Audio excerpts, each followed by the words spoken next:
Hello and welcome to a Bergkamp Wonderland, an Arsenal podcast. I'm Gunnar Gimley and tonight my guests are, first up, he's the knob behind the buttons, it's Danny the GFP. Hello, Danny. Oh, I'll tell you what, people. Gimli is such a professional. He is in pain and and the moment we go, he is back to his full class, first class hosting skills. That is amazing how you just did that. My leg feels like it's going to die, or it feels like it's. I feel like a bit of KFC chicken. Yeah. Or at least my leg does. Yeah. I thought you meant that's how you cool your KFC chicken down. Put it on your thighs. I wish KFC chicken was that fat, to be honest with you, but there you go. Lovely. Well done for you for doing it, because I know if I was in that much pain, I'd be in my bedroom, in bed, WhatsApping you lot, being rude. To be honest with you, I haven't ventured out of the house in 2 days. The only time I've gone out of the house is to the doctors, and that's only because I need some needed antibiotics / painkillers. I'm absolutely smacked off my tits, to be honest with you, but I'm making the most of it. The last time I left the house was the middle of November. Wow. Hello. Definitely not getting a hug. Too cold. Right then. Next up, it's Captain Shitbeard himself. It's John Walsh. Hello, John. You all right, Kim? How you doing, mate? Welsh, I should say. You can call me Welsh, call me John, whatever you like, pal. I'll just call you John. I can't get it wrong then. How are you? I'm pretty good, mate. Had a week off work, but I've been doing housework on my sister's new place. So I've been messing with electronics. I'm amazed I haven't set fire to myself yet or burnt the house down. Wow. That's one thing I definitely won't go near. Because you can't reach. No, I can't. I can't even reach a plug socket. And what's that? 2.5 foot off the ground?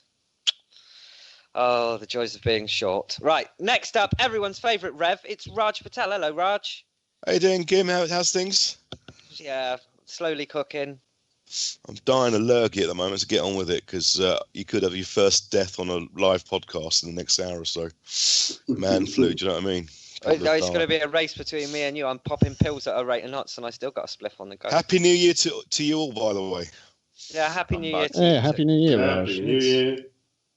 Gimli, don't ask Raj about when he went to Australia in the cricket, for fuck's sake. Don't mention it, especially as it's Hollick's birthday today, and he'll hear this. Why they had to even play the last one over Christmas is beyond me. They were already thrashed. Yeah, it's the third time I've turned up in Australia when we're 3-0 down, so it's costing me a lot of money, this. Do you ever think just don't go?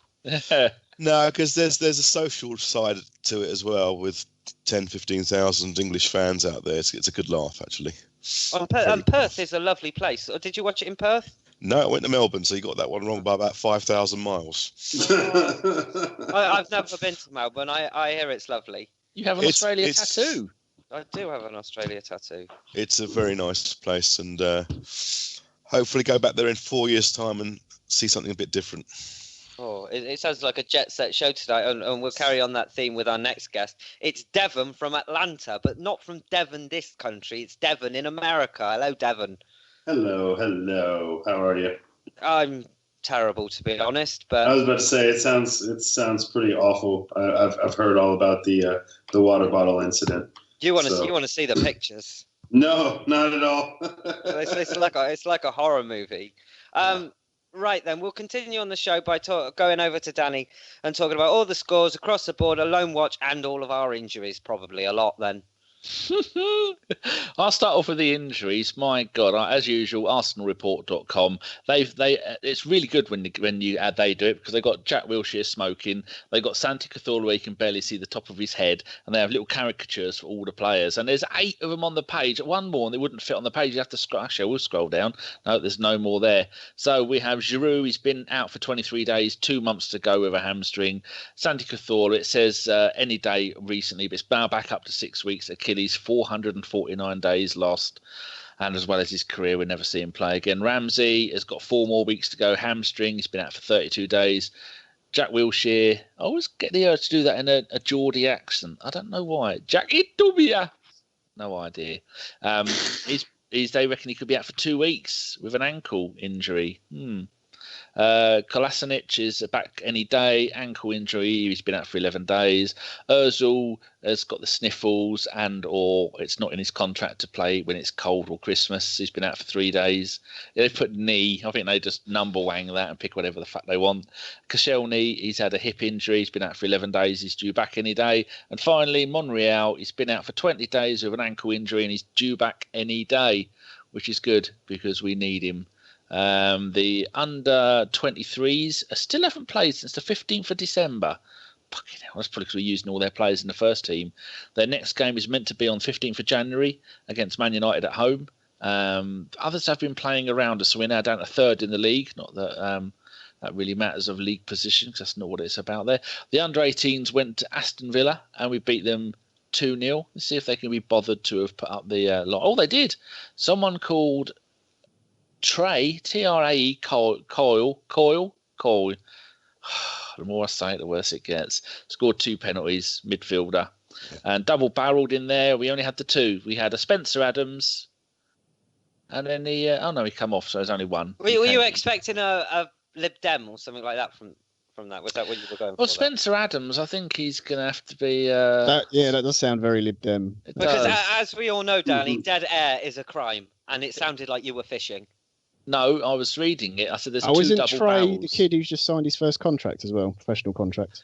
Well, he's not doing too bad. He wore the number 10 shirt, and he has got 7 goals in 20 games in his Arsenal career for the 18s and the under 23s. Now, again, what I was doing, I said that we had 2 double-barrel players, Spencer Adams, and I looked down the bottom, and the other one was Spencer Adams as well, and I thought, was there 2 of them? And I realised, no, it was just said he was subbed off for McGuinness. Anyway, get on with it. Then the other one, we went to Chelsea in the Women's Super League. They beat us 3-2, but they've got more money than sense. It was 1-0, then 1-1, then 2-1, then 2-2, and then we scored an own goal in the 83rd minute. Our goalkeeper needs an investigation into that, so we're 4th in the league. But you should take out Man City, Chelsea, Liverpool, because they're all professional now. And Man City have won every single game. Football's ruined even at that level. And who would you like to hear about on loan? Is Carl Jenkinson on loan? I can tell you that straight away. He's played 1 game. Okay. That was the first game of the season. He's not done anything. How about the one who's done really well? Stefan Mavidi. Did anyone see his goal in the FA Cup? Oh, yeah, against for Charlton. That was very good. Very good goal. It was a thing of beauty. He has played 10 championship games, no goals. He's averaged about 30 minutes a game now, so most of them are going to be substitute games. So they've not gone into the details here. What about the Arsenal David De Gea, Emiliano Martinez? Yeah, you're probably playing more games than he is. Let me have a look. He's on the bench. He's played 2 of the Copa del Rey games, both of which they lost, home and away to Alaves. Another fantastic Arsenal loan. That's all there is, Gim. Is that the lot? That is all of it. And I milked it. God, that's bad. We'll continue the show then by talking about our 4-2 away loss to Nottingham Forest in the FA Cup. For his summary, we'll go to John. The best way I can summarise this game is I came away from it thinking that David Ospina was our best player. That is pretty... If anyone knows me and knows my opinion of Ospina, that's a pretty shocking indictment. The team selection looked weak before the game. He decided to go with a back 4, but in that back 4, Mertesacker was in it next to Rob Holding, which didn't make a lot of sense because Pers just got slower and slower, and I think he only works in a free. You looked at the bench; there was no one on the bench who could come and rescue the game whatsoever. It was all young kids, and it's a bit much to ask them to come and do anything. And all the senior players in the game were dreadful, basically bar Ospina, I think. They all had really poor performances. Forest, give them the credit, they played really well. The young kid up front for them, Brereton, I said on the radio show, he's only 18 years old, but he absolutely embarrassed Rob Holding and Per Mertesacker. Elneny, Willock, Iwobi offered nothing in midfield. Theo Walcott disappeared. Welbeck scored a trickle of a goal. The only ones I'll give a little bit of relief from the sort of any blame or anything would probably be Maitland-Niles and Reece Nelson, because they are so young and inexperienced, and they should have, and Joe Willock as well in midfield, because they need the help from the senior pros around them, and they didn't get it at all. And it was just, honestly, it kind of summed up our season, to be honest. Not a lot going forwards, didn't really create too much, got some scrappy goals, and gave up some awful goals. Could have been loads more. The defending throughout was a complete joke. And the first goal they scored really summed up what we've been doing in defence all season. The two-man wall, just letting a guy just play on side, no one picking him up, no one talking to Ospina on whether he needs a man on the front post. It was just embarrassing. And I kind of feel a bit sorry for Forest, because I don't think they got enough credit for the way they played, because they didn't sit back and try and defend. They actually played some nice football. But yeah, we completely shot ourselves in the foot, and the manager didn't do anything to help at all with his team selection or his bench. No, I think we can sum this up very easily. Jim, I mean, yeah, I'm here. Can you hear me? I got you. Hello? I got you, Raj. I can hear you.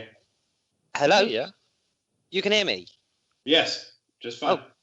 Oh, Yeah, good. I can hear you, Jim. Yeah. Oh, lovely. Should we do that again, just so you can edit it, Danny? Hold on. Raj? Yeah. Why did you say, can you hear me? What happened? Gim just went dead.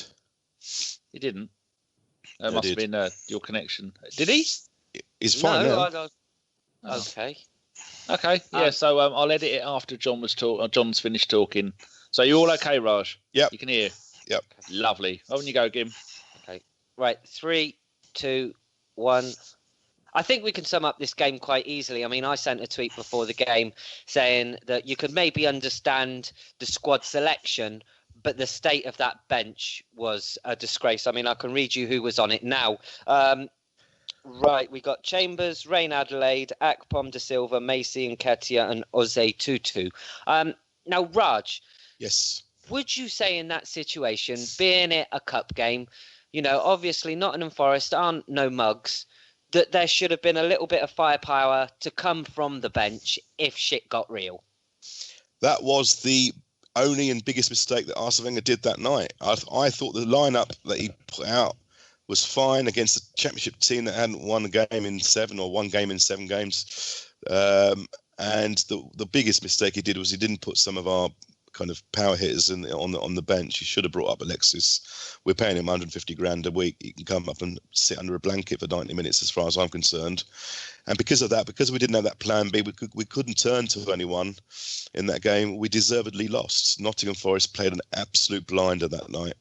And they deserved that win. And I think Wenger actually said that himself at the end of the game, which is rare from him. But that was a massive fuck up. I agree. I just want to go into the lineup with anybody else. Who else thought that lineup was under strength? Who wanted more on the bench? Danny, what was your thoughts of the lineup when you first saw it? Well, I wanted to mention a few things about the game, but the actual lineup, well, you're going to think you've got an international player in defence, in goal. Then you've got 2 more international proven internationals, right back and at centre back. In the middle of the field, well, El Neni, Egyptian international. Willock, well, it's one of his first few games. But the thing that was most disappointing was the fact that you've got Welbeck and Walcott, that between them have got, I think, over 80 England caps. They're both still in their 20s, and I think they've scored about 25, 30 goals between them for England. Now, when just those two alone, when you're playing against a team that has no manager, it's got a caretaker manager that are 14th in the championship that are having a shit time of it. But then if you want to come to me later, I'll tell you a little what my thoughts of the game were. But on the actual lineup, it looked like we should have got with that lineup. We should have gone out there and won. Maybe Willock in the centre of midfield. You could have put someone else in there to back out. But it was Holding and Mertesacker, wasn't it, running around. And I think Forest were a bit lucky. That Really? game, that game is basically the perfect example of the malaise within our club at the moment. And I haven't been on here for 2 or 3 months, but nothing's changed since last time we all chatted back in October and November, whenever it was. And that game is just absolutely, that shows you exactly what's going wrong at the club. These players should have won that game, and they're just not motivated at the moment. The second 11 is absolute rubbish. Well, there's that too, but nobody's afraid of Arsenal. It used to be that you could expect us to show up on our worst day and wearing our kit at Nottingham Forest and boss them 3-1, 3-0. You know, who's afraid of Arsenal today? I think you're absolutely spot on. I think I've seen quite a few games this season, and there is no fear amongst the opposition. I think they in the Premier League game, I think oppositions turn up at the Emirates and certainly at their own grounds, thinking that they can get something out of the game, even if it's just a draw. You're spot on. There is no fear. That Arsenal aren't really something that you should be afraid of anymore. Not like it was 10, 12 years ago. Right. I think one of the head scratches for me really comes from why is he? Because it seems with the team selection that he's prioritising the League Cup over the FA Cup. Why do you think, Devon, and we'll come to you for this one, why do you think we saw a stronger lineup in the League Cup last night than we did against Forest? Because it was Chelsea. Because you don't want to go to Stamford Bridge and get beat 6-0 with anybody. You know what I mean? I mean, it was arrogance. You look at Nottingham Forest away, and like I just said, he still thinks, and Wenger still thinks in his mind, that we can go places, put on our shirt, do our tippy-tappy football, and beat you 3-0. And it's just, teams aren't afraid. We just established this. Teams aren't afraid of us anymore. They know you play a high line against us, you foul us early, and you press us, and we're going to try to escape out of the back, make a mistake, and give up a goal. And from then on, we're going to play catch. Then we're going to get caught on the break and give up another goal. It's formulaic failure at this point. Mm. If I can see it and I can watch it and I can know that it's happening, whether it's Burnley or Watford or Stoke or West Brom or Nottingham Forest, I just gave you 5 examples of subpar teams that punch us in the mouth and beat us. That never happens. I can't argue with that, and obviously there was fierce criticism on Twitter afterwards. Do you think, and this is quite ironic, that the same trophy that probably kept him his job in the summer was the one that he just completely... That he pissed off? Yeah. That he completely pissed off? And what's funny is his record in the League Cup is abysmal. So now the one that didn't matter for decades, 2 decades, to be exact, whatever version of the Carling Cup this is now, the Carabao Cup, the thing for me is it's always something that's not the main thing. It's not the Champions League. It's not the Premier League. And I'm not saying that the FA Cup is a second-rate trophy, but let's be honest. Would we rather, hoist the Premier League trophy, or would we rather hold up the FA Cup? If given the choice, I'd rather have a trophy in a season, so that we're not Tottenham. I like that we lifted an FA Cup in our worst season in years, and in Tottenham's best season ever, they didn't. So, that's great, but it's deflection at this point, because to me, the priority is Champions League and Premier League, because this is Arsenal Football Club. We're one of the biggest clubs in the world, and where we currently sit is disgraceful. Sorry. I hate to be negative, but it's the truth. So with that question, John, do you think Arsene Wenger is finished at Arsenal? I mean, it's with the criticism now, the fans are so toxic towards him. It's probably a 70-30 split about people wanting him to stay and wanting him to leave.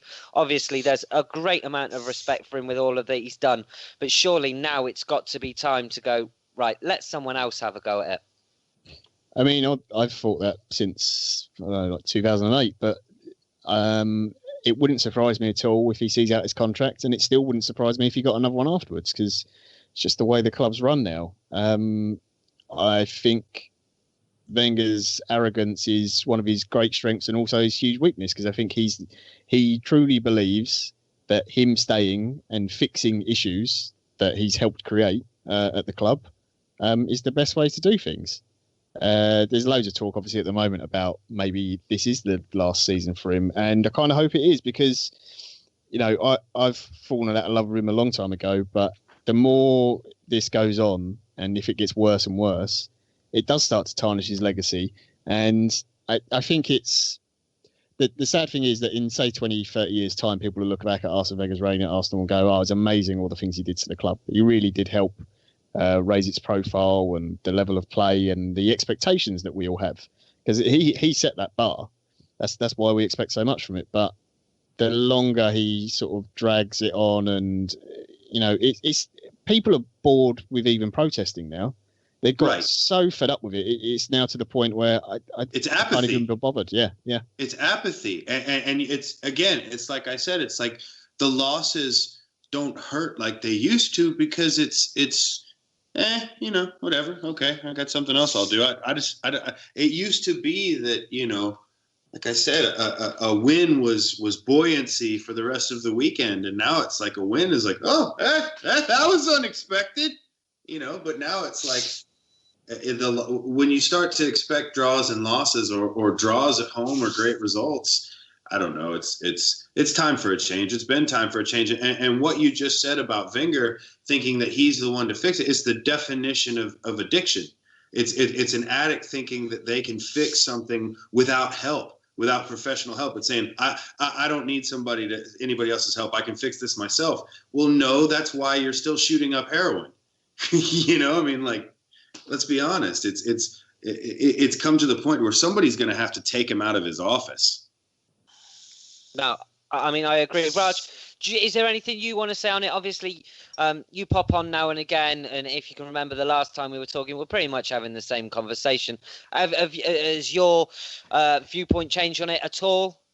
No, not at all. And I think people are getting bored with what I say, to be quite honest. But I think both Devon and John are spot on.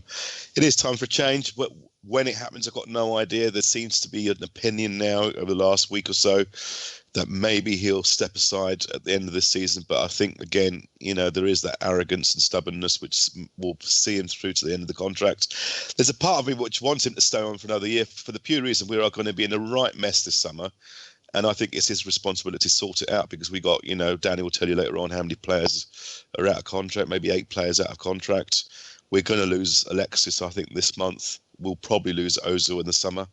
I don't know why. I don't understand why Arsenal fans think he's going to stay on when he's going to be offered a shitload more money at a club where he can win titles and cups. So yeah, nothing's changed really. And I think you were wrong there, Game. I don't think it's a 70-30 split. I think it's more like 90-10 now. To be quite honest, there's probably about 5 or 6 people on social media still think he's the right man for the job. I don't understand how they think that. There's no evidence to show that. And I think it will get worse before it gets better. And even with the new manager, if he turns up in June or next June or whenever, it may not get better straight away anyway. But I would rather take that gamble and have some change and see what happens. Are you on mute, Gimli? Yes, I am. Danny, I want to get your thoughts on it. Obviously, I've seen a couple of tweets from you this week saying that you want him to leave. What good at this point does him leaving do? Raj said he's got to sort the problems out. It's rumoured that, and we will talk about it later, all the players that are set to leave, not only just in the summer, that could possibly go. Francis Coquelin, is he signed now for Valencia? He's gone. He's been announced at Valencia. Theo Walcott looks possible to go. Obviously, Alexis, if we can get some money for him this month. Now, we're sat there with a huge pot of money. If you take those 4 players, you're looking about 300 grand a week.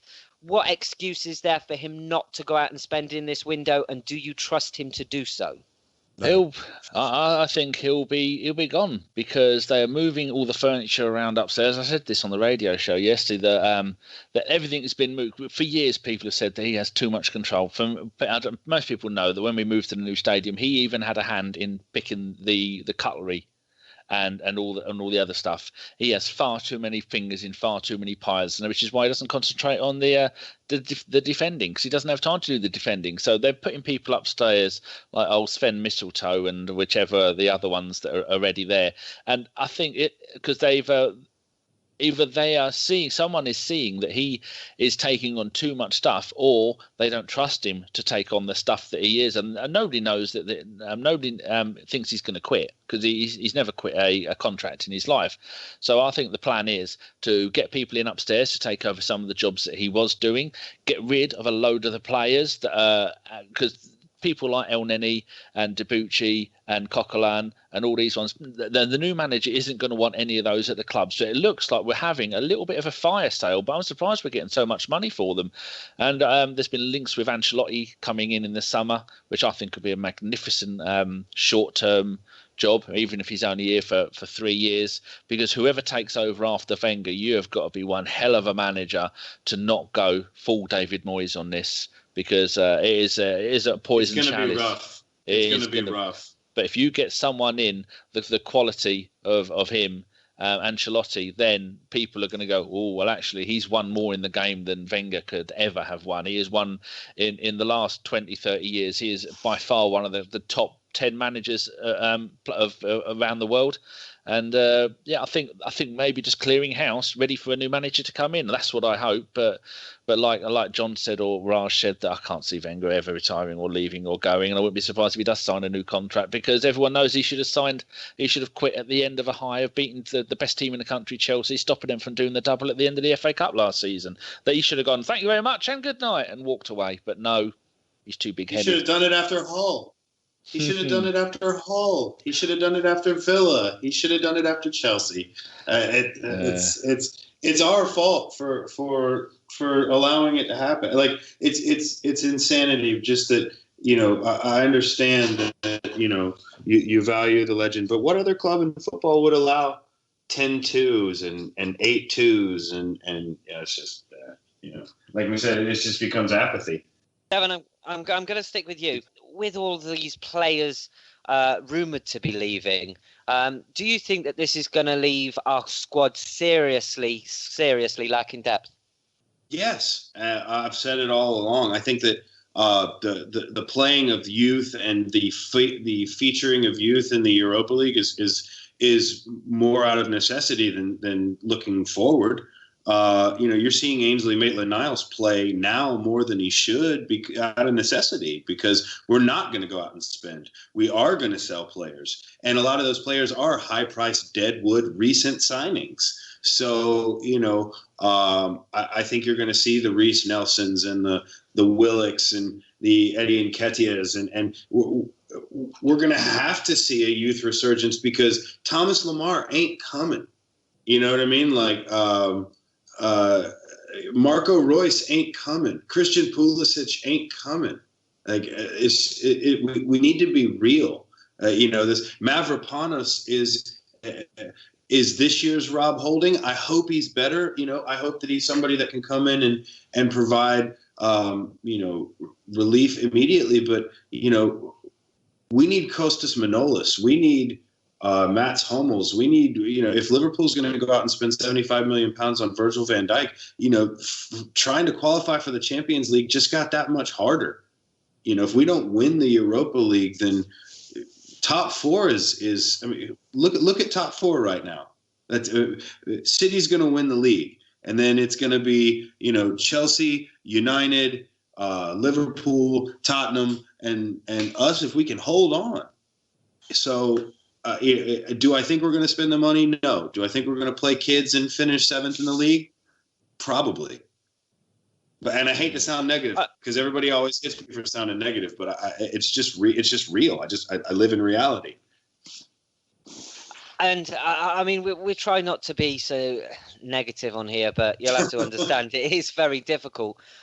John, I want to go to you, and I want to ask pretty much the same question. Do you think we can afford to sell players like Coquelin, who would have otherwise done a job in, I'd say, other competitions if we were still in them? But do you think that we can afford to be selling these players? I mean, all the other clubs around us will look to the window to strengthen, and it seems like Arsenal are just getting weaker and weaker by the day. Yeah, there is a danger with this, that we overstretch the squad. When the first rumours, before Coquelin was sold, and they were talking about Theo Walcott possibly leaving, who's obviously there's still a lot of talk about that. I said at the time, it's fine if you sell him and you bring someone else in, but if you just sell him and you don't bring in anyone else, that's one player, experienced pro, out of the squad. Now, yes, I'm not Theo Walcott's biggest fan, and he doesn't perform consistently enough, and he should be sold. But you have to replace that player, and if they've let Coquelin go, and at the moment there's no replacement. Doesn't look like there will be one. Maybe Ainsley Maitland-Niles will be moved from left back to midfield, which is his correct position. Which, okay, fair enough. I think the kid's earned his chance to play there. Definitely, I think he's been outstanding. He's one of the big highlights and positives of this season. Absolutely. So I've got no problem with that. But if you then let Walcott go and Sanchez go as well, is anyone else coming in? Who is exactly going to score the goals for us? And Lacazette at the moment is out of form, and I think it's not Hawley's fault. It's the way we're playing. But if Lacazette's not scoring, the only other person in the squad I trust to score goals is Alexis. And if he does go, are you going to trust Danny Welbeck to score us the goals to get us, either to win the Europa League or to get us in top 4? Is, Walcott, if he stays, is he going to do it? These players aren't there. So you've got to add to the squad. You can't just, it's fine getting rid of Deadwood and cutting down your wage bill and everything, but you've got to improve as well. I've always wanted improvements on Coquelin and Elneny and stuff, but we're not buying the players at the moment. And the other worry is as well, if we do buy the players, are they players for a future manager coming in, or are these Arsene Wenger's choices?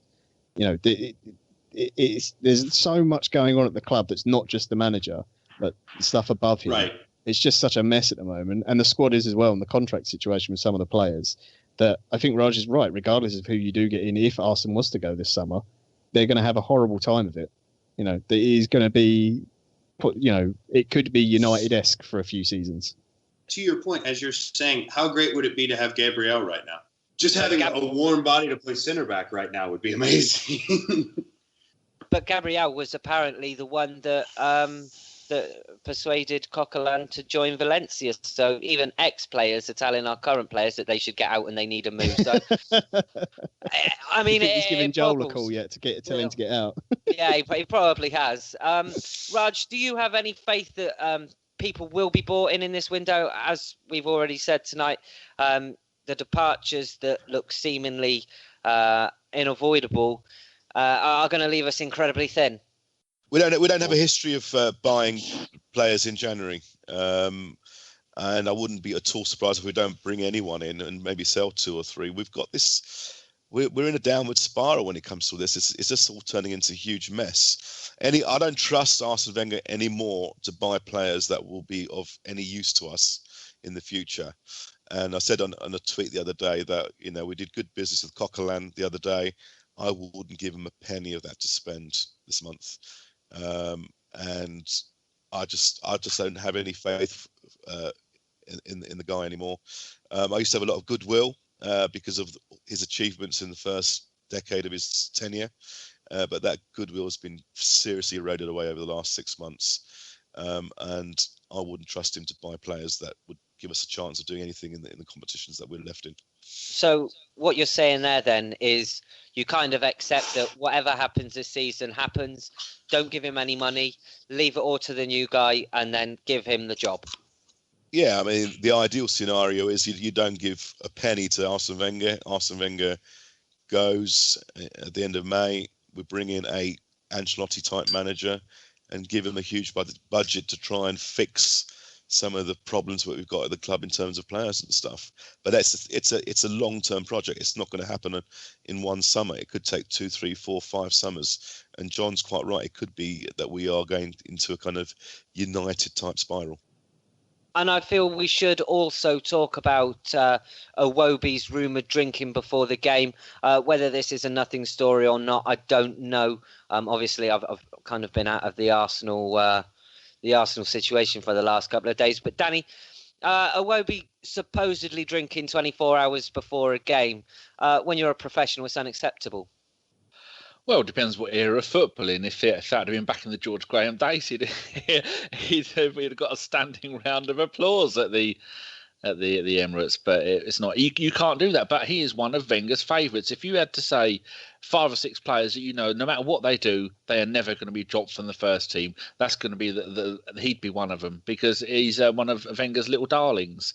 And he had a shocking game. His Opta rating was a 6.2, and he had a shocking game against Chelsea as well. And he's had a shocking game before that. He's been shocking all season. The young man who came in when who was out? Was it Sanchez that was out when he broke into the first team?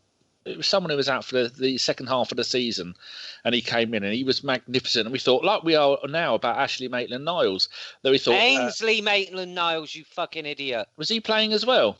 twins. Oh, Lovely. Jesus. And then we were all excited. Oh, look at the promise this bloke got. He's still got the promise, but there is something going wrong. And someone said in the chat box during yesterday's live show that he's not been the same since his girlfriend dumped him about a year ago. And I thought, well, that might have something to do with it. But I wanted to mention something about the game. It's an absolute disgrace that we lose to Nottingham Forest. But you look at that first Lychee goal, or whatever his name is. Per Mertesacker World Cup win, Lehigh's goal. I'm just reading it on the thing. It looks like Lychee. Good God, I'm terrible. The first goal, the bloke probably couldn't believe his luck. He's thinking, well, they've made me onside. What's going on with that? Mertesacker World Cup winner, one of the most experienced players in the Premier League. You think, oh, he must certainly know that something's going on. He didn't. He just let him. So how many times have we ever seen that happen? One. And Lehigh, that volley, the chest down and then volley, he could do that another 1,000 times with the promise of £1 billion in cash if you do it again. He would never, ever do that again. And then the 2 penalties. So that was just a whole load of freaky events. And Walcott nearly knocked himself out. I thought that was the best tackle of the game, was from the post that they tie the back of the net to when Theo ran into it. There's just so many things went wrong, but I think some of it might have had something to do with Wenger being up in the stands, and also Steve Bold, who we were going, oh great, Steve Bold's going to be the assistant manager. You watch that defence; they're going to get a rollicking. He didn't say a fucking word the entire game. I think he needs to get out as well. He is absolutely useless. You think that whenever we see him sat next to Wenger, you think, oh, it's because Wenger will just give him an elbow in the ribs and go, oi, Bald, shut it. But it would not. He just doesn't seem to. Well, I can't say he doesn't care, because that is definitely the wrong thing to say. But he doesn't seem to be up for it, doesn't have the enthusiasm. Didn't think, well, this is my chance to get out there and shout and scream at the back of the defence. And the defence had one of our worst defensive displays all season. So just another bloody thing that's wrong with the club. But Iwobi, shocking. Sorry, just one thing on that game as well, because this isn't all on the manager. Yeah, I think the manager picked the wrong bench. There's no doubt in that. But I think what Raj and Danny said earlier is right. It was the team is good enough to beat Forest, but the players themselves did no favours whatsoever. No, and they're not. And it's not as if they're being like Chelsea, where the Chelsea players down tools and just stop playing, refuse to play for Mourinho. These players, you can see at times they're still trying to play for the manager, but they're just not inspired, and they're just not doing sensible things on the pitch. Danny's right. How Mertesacker has not said to Ospina, or Ospina is an experienced international, why is there not a man on the post? Why are we playing a guy on side in our 6-yard box? Why is, Rob Holding, Debussy heads the ball, Ospina doesn't come and get it. Rob Holding then heads it straight out instead of behind for a corner or out to one of the sides. And then none of the midfielders close down Lehigh. It's like simple, basic schoolboy stuff that the players themselves should easily be able to deal with on the pitch. So don't get me wrong, it comes from the manager, but the players themselves are an absolute disgrace. And the fact that some of them got picked for the Chelsea game really did amaze me. Obviously, Iwobi was again picked for that Chelsea game, and we should head over to that Chelsea game. So our next game was our 0-0 away draw to Chelsea in the Carabao Cup last night. A valiant performance on the night, but for his thoughts, we'll go to Devon. All things considered, had you asked me if before the game if we were going to get a 0-0 draw, I would have snapped your hand off at Stamford Bridge. But all things considered, if Morata's not such a donkey, Chelsea should win that game. But I think we played pretty well. All things considered, I think we played tight in the back. I'm very kind of disillusioned by our attack. We had a couple of really, really good breakaways that just seemed to fizzle through Iwobi leading the point. I remember one time in the first, he had a complete breakaway down the center and took it right and then just passed it back. And the next thing you know, the ball was back at Ospina. And, Chelsea had set up in 2 banks of 4. And, we were playing sideways and backwards again. But, again, all things considered, I think Ospina was probably our man of the match. And, 0-0 and on to the second round. Exactly. And it really has given us a fighting chance. I mean, I thought our defence was superb on the night. Raj, did you manage to catch any of it? I did. I thought, just amazing, isn't it? One day we're fucking shit, and the next day we were pretty solid. I mean, I actually think that 0-0 was an excellent scoreline, and I've got a feeling that we'll probably nick it next week as well. I don't think Chelsea are playing very well at the moment, and I think we've had the upper hand over them for a while now. And I wouldn't be at all surprised if we win 1-0, 2-0 next week and get into the final. And I wouldn't be at all surprised that we beat City in the final as well. I think City will get into the final. So overall, not a lot to comment on individual players. I mean, Devon's right yet again that our attack is awful at the moment. I've got no faith in people like Welbeck. I think we should flog him. Theo can fuck off as well. You mean literally flog him for being bad? Yeah, flog him both ways. Sell him. No, flog him first, then sell him. But yeah, I mean, not a lot to talk about really. I thought it was a decent result, and I think we'll get to the final. I think we will do Chelsea next week. That's a fair point. I mean, there's not really a lot to say on the night. Really, am I John... the only person who thought we were rubbish?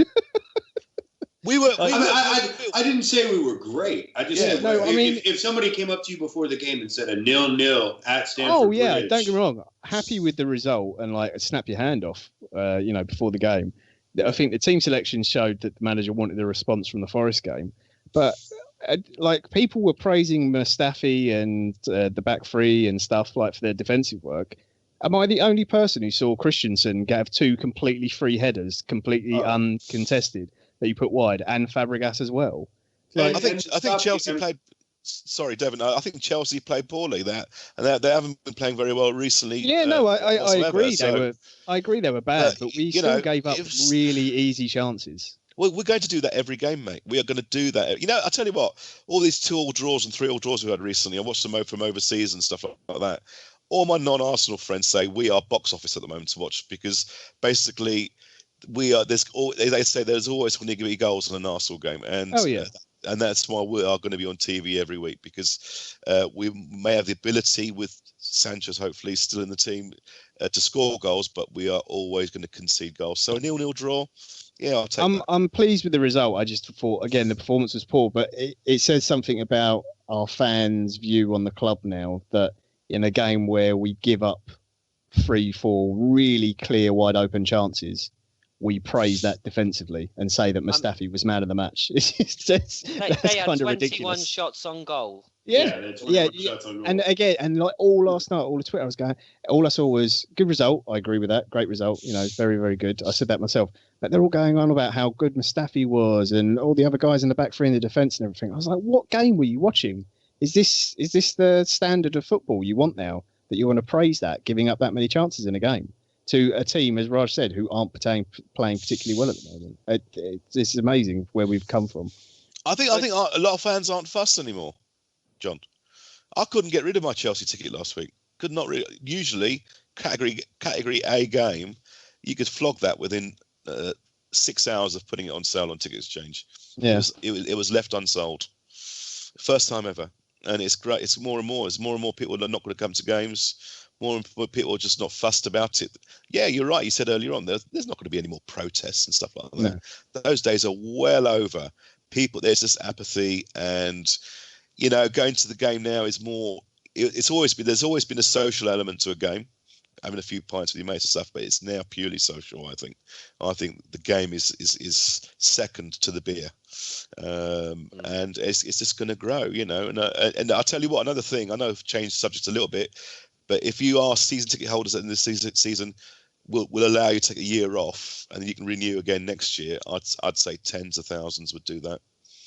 Take a year off and come back next year, because if Wenger doesn't go, then I think it's gonna be a struggle. Yeah, I think you might be right. John, obviously there was no Alexis or Ozil in that team. Any reason why you think that they might not have been included? Obviously the main rumour is that Alexis is going. I mean, Ozil, I think is okay. He just hasn't played in this competition at all. And there's certain games that I think Arsene deems are below Ozil in some way. He is the favourite son, who always seems to get a niggle around winter time when maybe he got some, would have had time off in other leagues and stuff like that. That some people might disagree with me and say, no, they're genuine injuries, but I always think they're a little bit. It wouldn't surprise me if he's perfectly fine and playing this weekend. Alexis was on the bench, wasn't he, and came on, I think, for like 15 minutes. Yeah, something like that for Lacazette. Yeah, I think it just was a case of he didn't have any choice. If he had another player he could have put on, could have had who he thought would have at least half the impact of Alexis, then I don't think he would have been in the squad. But Arsene couldn't risk losing another game after that Forest performance, or at least not having some senior players in the team, especially against Chelsea, and it is a semi-final. I know, he doesn't take this competition seriously. I guarantee that squad would have looked very different if we comfortably beat Forest in the FA Cup at the weekend. I don't think it would have had as many senior players in it. I think you're probably right. And Danny, Lacazette was subbed on the 66th minute. What did you say when that happened? I'd like to know. What did I say when it happened? I said, why the fuck are you taking him off and not Welbeck? Or Iwobi. Yeah. And what's going through the bloke's mind when he does that? And not only what's going through his mind, what is going through the mind of Lacazette when he sees that tip behind him? And although Iwobi and Welbeck both did get a 7.3 Opta rating and Lacazette only got a 6.1, he got a 6.1 because neither of those pricks did anything to give him the ball. Oh, ridiculous. Yeah, so you can answer your question for me because I think we have exactly the same opinion on it. I thought he was a fucking idiot for substituting him, to be honest. But then again, yeah, but what had he done in the game? No, well, didn't have anything to do, did he? Because they didn't give him the bloody ball. Oh, no, he had a good chance that he skied high. Yeah, he had the volley. I mean, he's gone a bit cold recently, hasn't he? I mean, he's blown a bit cold, and we're playing him as a hold-up forward. He's not a hold-up forward. He needs a partner.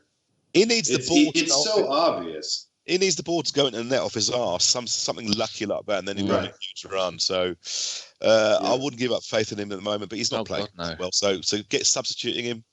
I mean, he's just. I'll defend the manager. He's just trying something different because Lacazette was doing absolutely fuck all that night. I will cut Wenger some slack on that, and Josh said it a couple of weeks ago because this topic has come up all season long after every single game where Lacazette's been subbed off. We don't have any other strikers, so you can't play him for 90 minutes every single game because we don't have Giroud or anyone else to bring on. So you've got to try and keep Lacazette fit. Correct. And not bringing Walcott on.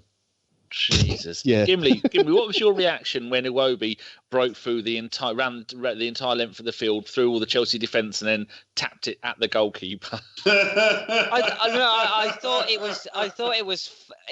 was funny, the fact that the ball was moving faster before he actually kicked it. I mean, how is that even possible? That reminded me of my mum when she comes round a couple of times a week. It reminded my mum when she gets up from the sitting room, walks into the kitchen, gets in the kitchen and goes, "What am I doing in here?" He had a senior moment. He did have a very, very senior moment. What else can we get out of this game? I suppose we should talk about VAR technology, and it continues. What a pile of shit. Hey, it didn't fuck us. It didn't screw us. Come on. Hey, be honest. With English referees, 9 times out of 10, that penalty gets called on us at the end. You know it just as well as I do. Even though he got the ball, 9 times out of 10, we get that penalty called on us. And in that instance, I was waiting for Atkinson to point to the spot. I knew it was going to happen. I was sitting there going, this is going to come down to some dodgy penalty in the 88th minute. And what do you know? Here it was. I thought they were going to VAR because it was actually a goal kick instead of a corner kick. But no. So in that way, it didn't screw us over. No, that's very true. Can I read a tweet? Yes, go for it. Our mate Andy Kelly, who who runs the ArsenalHistory.com, along with Mark Andrews. He tweeted earlier today. He didn't tweet out because you can only do a tweet out, so there's no need to say out. He put, "We've had VAR for 2 games. In the first, it was inconclusive whether a Brighton player used an arm to score a goal." It means we, as in football. In the second, Arsenal were denied a penalty in similar circumstances to that whenever Chelsea were awarded one the week before. Great system. I think that sums it up. I think you're probably about right. I'm the only one I remember from the radio show who thought the Hazard kick on Bellerin was a penalty, and because of that, I do think we should have had a penalty in the game. I don't understand how people can defend saying if you kick someone, you're not impeding them. How is that not impeding a player? The manner in which a player falls down or whatever, over exaggerates it or doesn't exaggerate it. In the case of Ainsley Maitland-Niles, in the I think it was in the first half, I can't remember now, where he got kicked on the bottom of his foot the same way Bellerin did to Hazard. Just because he doesn't go down and exaggerate, it still doesn't mean it's a penalty, and he's clearly impeded him. So the fact that wasn't given was ridiculous, to be honest. But I said from the beginning, VAR, it won't make a huge difference because, first of all, the people who are looking at it are human beings and not computers.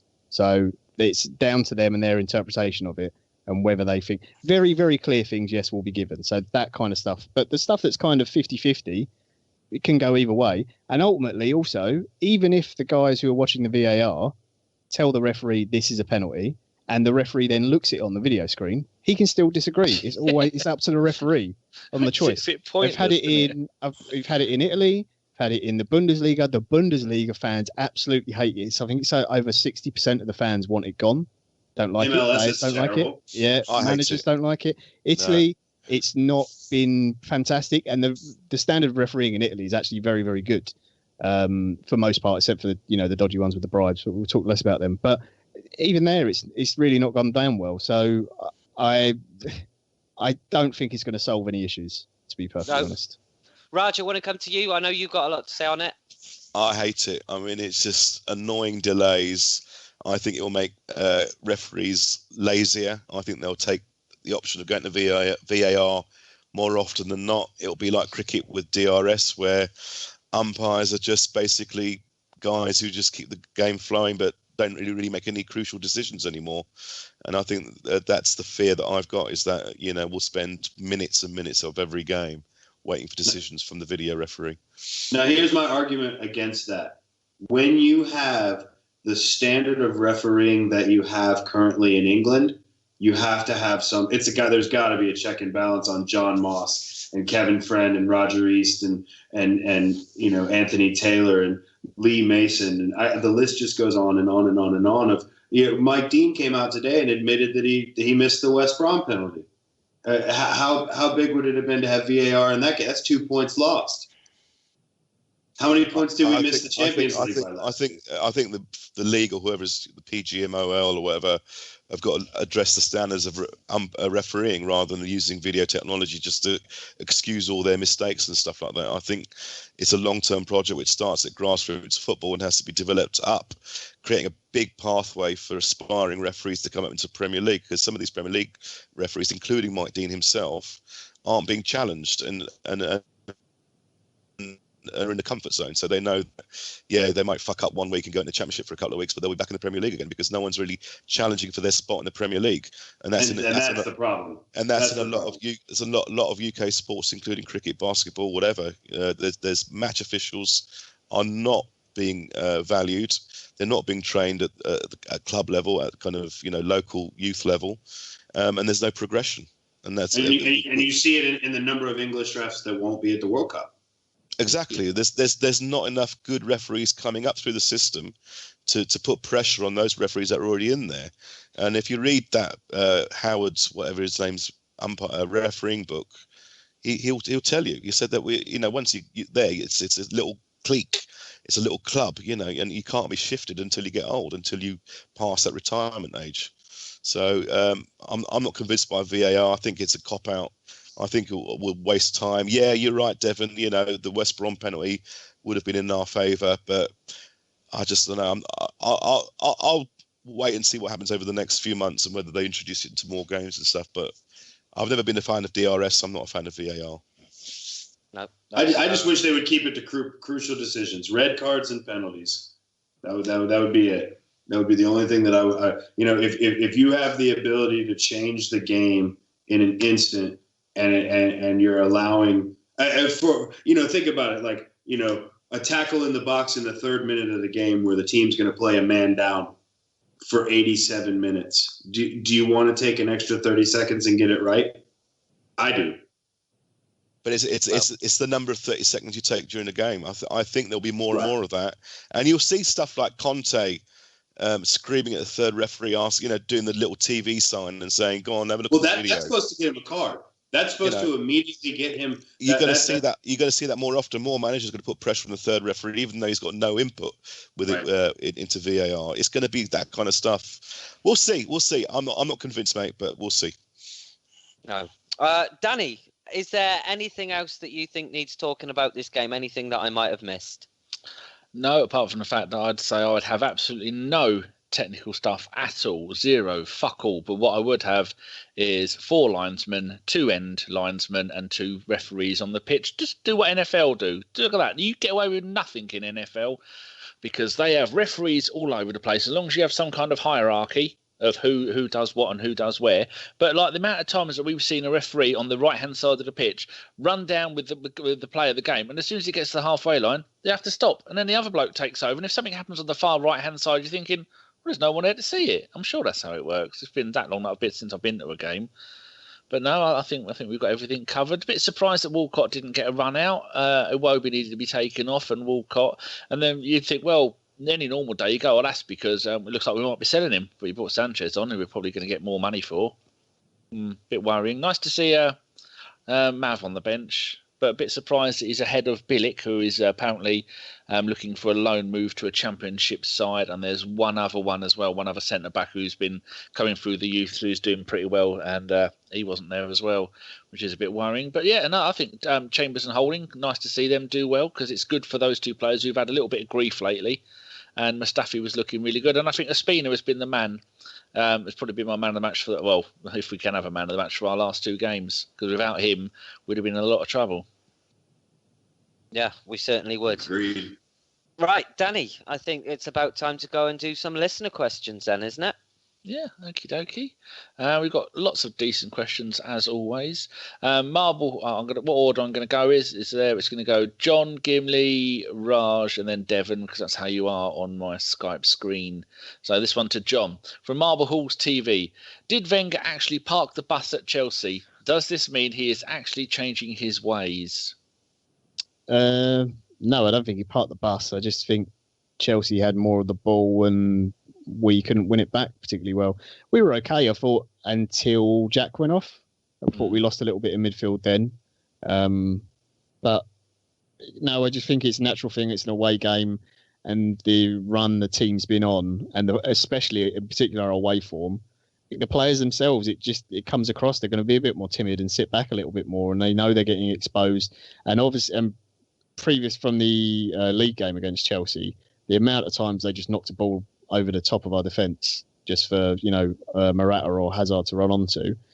As a player, you remember that and go, hang on a minute, I don't particularly want to experience that again. I'm running back towards my own goal. So I don't think it's necessarily the manager. If you ask Arsene Wenger, I'm sure he said he sent his team out to go and win the game, because that's how he likes to play football. We just didn't do it on the night. So no, I don't think he's learning. And I think if you read into any other stories from the past, like the really famous one away at City when Santi and Koch played together in midfield, and this amazing team solid defensive performance, that all came from the players saying to the manager, we'd like to set up like this and try this a little bit out in a game. So no, I don't think it does come from the manager. I think the players do it themselves most of the time on the pitch. That Christensen, he is the similar to our Chambers and our Holding. He spent 2 seasons on loan at your German club, didn't he, Borussia Mönchengladbach? Yes, he did, and I was very upset that we didn't get to keep him. He's superb. He was, I think, the youngest guy in our defence the whole time he was there, barring a couple of games, and he looked mature beyond his years. I'm sure he'll, if no one else comes and gets him off Chelsea, which I doubt they can because of the kind of money that they can pay in wages, I'm sure he'll be there for a very, very long time. He's a really good defender. I said he looked like the new John Terry. And then, do you hear Jason? Did anybody hear Jason last night being nice about Wilshere? I had a little cry after the show. It was a thing to behold. Right, next question is going to go to Little Gimli. There we go, from Sunny M. Should Arsenal consider a bid for Fabregas? Great player and could settle the squad down in midfield before retiring. And then I saw 1886 blog saying that Fabregas diving against Arsenal and people stood up and applauded him. Those people need to get in the bin. So two different ends of it. What was the question again? Sorry. Should we consider a bid for Fabregas? No. Great player and could settle the squad down before retiring. I don't get it with Fabregas. People got such short memories of how he treated the club when he actually left. I really don't get it. And all the controversial stuff he's done in a Chelsea shirt whilst playing Arsenal, I don't think he can come back. I don't think the fans would accept him if he did come back. Although there's also like your little Fabregas fanboys, but they can fuck off. You leave FK out of this. Oh, yeah. Do you know what? He was the person that I had in my mind for, actually. I read your mind, you dirty trollop. I'm reading your mind the entire show. You're lusting after a kebab, aren't you? Oh, am I? Dirty one. Oh. Right, next question is for the Right Reverend. Are you still a Right Reverend, Raj? Yeah, just having a piss. Oh, what? Jesus, that was unexpected. This is from Lord Jordan. He says, after, and in quotations, the great man goes upstairs or over the pond. I don't think what does he mean by the pond? I think, if anything, he's going to go back to France. That's more of a river than a pond. Do you think we would get a young manager in like when we first got Arsene in? Probably not. I think someone said earlier on that Ancelotti would be good short term. I think that's right. I think you need someone with the stature of Ancelotti to come in and steady the ship. And then maybe in the future, if Arteta has been managing and doing his coaching badges, I'd love to see him at the Arsenal, but not just yet. Oh, okay. Right, Devon, this one is oh, my bloody Alexa's going. Shut up. I didn't ask you. This is from Argon Wensa. It says, any latest news on the Ozil contract? If you can't answer that, I've got a different one for you. I haven't heard any new news other than the fact that I want him to sign one. But everything that I've heard, you've heard, that 300,000 changed the number to 10, all of his imaging and likeness rights to himself, or he's going to United. But I'll take another one because I really don't have anything other than what I've heard speculated. Okay. Well, being a man who is a season ticket holder at the mighty Atlanta United, how's that going for you? Oh, it's great. We just announced our USL squad at Atlanta United 2. So the season starts back. We're excited. It's they decided not to cap season tickets. I think season tickets were already over 40,000, which is double what the club expected from last season. So, we broke the MLS record several times. So that was awesome last season. Those bastards at Seattle.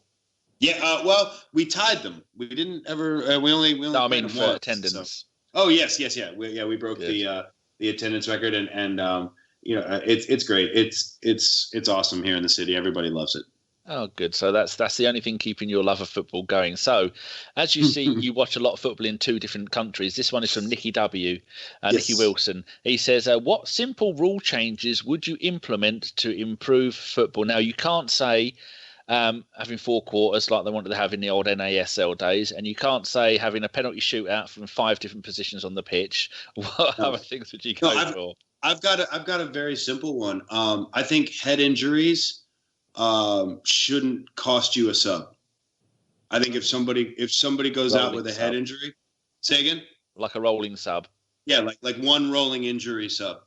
But I would do it specifically for head injuries because I think that players come back on the pitch, and we've seen it. We saw it in the World Cup with Christoph Kramer. Coming back on the pitch with no reason, absolutely no reason to. He didn't remember playing the game, did he? He didn't remember playing in the World Cup. So, I think that's something that, very like they do in the NFL where there's a protocol that they go through. That's something to where I'd say like, hey, you should be able to pull a player off, especially not go a man down if somebody's knocked silly. And in case our very own Colonial Cannon, Mr. Shredder, is listening, can you take a kick to the leg and then say that you've got an eye injury? Like, is that what Cam Newton did? Yeah, pretty much. Would we be allowed to have a rolling sub by pretending you've been injured in one place that you weren't even touched? Is that possible? Well, you get the 10-second runoff. See, that's the thing about the NFL here is you can if you have an injury but you don't have any timeouts left. That's fine. They'll just take time off the clock. Has anybody else got any idea what she's going to go off again? I've got it to do not disturb. Anyone else got any ideas of what one simple rule they would like to add to football? No idea. No. John, really you've thought about probably got ideas. Well, More for scantily football, clad ladies. Cheerleaders. Cheerleaders. No, they got them at Palace, haven't they? I remember when Sky Sports used to do Good-looking that. cheerleaders.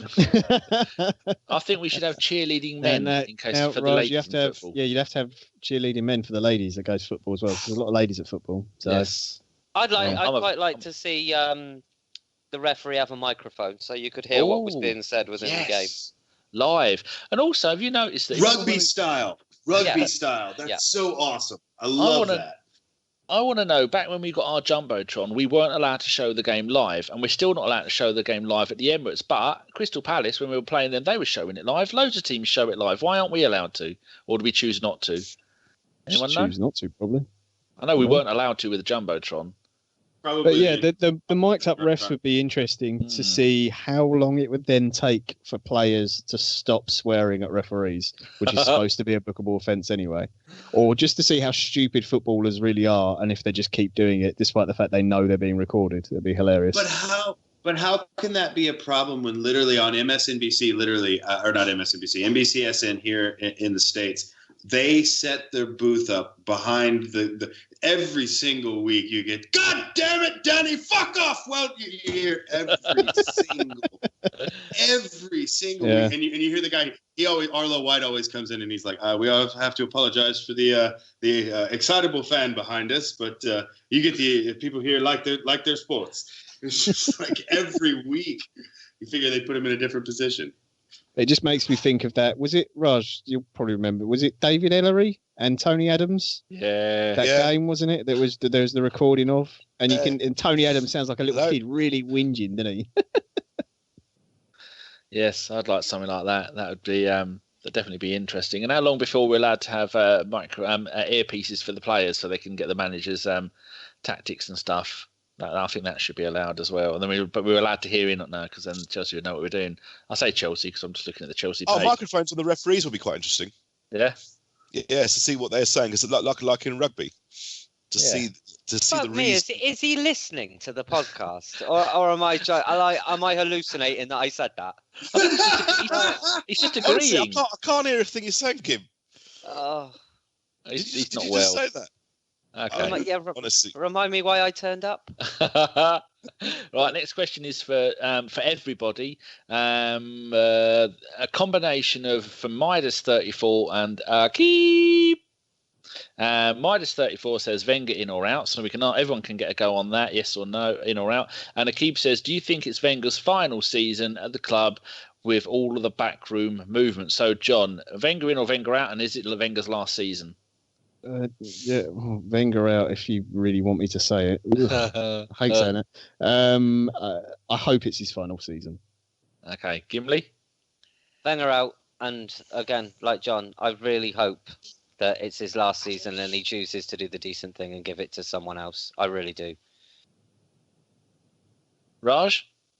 Yes, and possibly yes. Devon? While I'm shouting at Alexa to volume 0 and shut the fuck up, just started playing Ed Sheeran. Oh, somebody killed myself. It's time to go. It's time to go. I agree with everybody. Right, so I can delete those two questions. Oh, one just for little Gimli. That's well timed. I'll come back to you for your proper question in a second, John. From Hoppy Hopkins, how does Gimli think Oxford will do this season? I've not watched a single Oxford game all season. I've been too busy bleeding from the arse about Arsenal, to be honest. I don't know. I honestly couldn't tell you. They seem to lose an awful lot, though.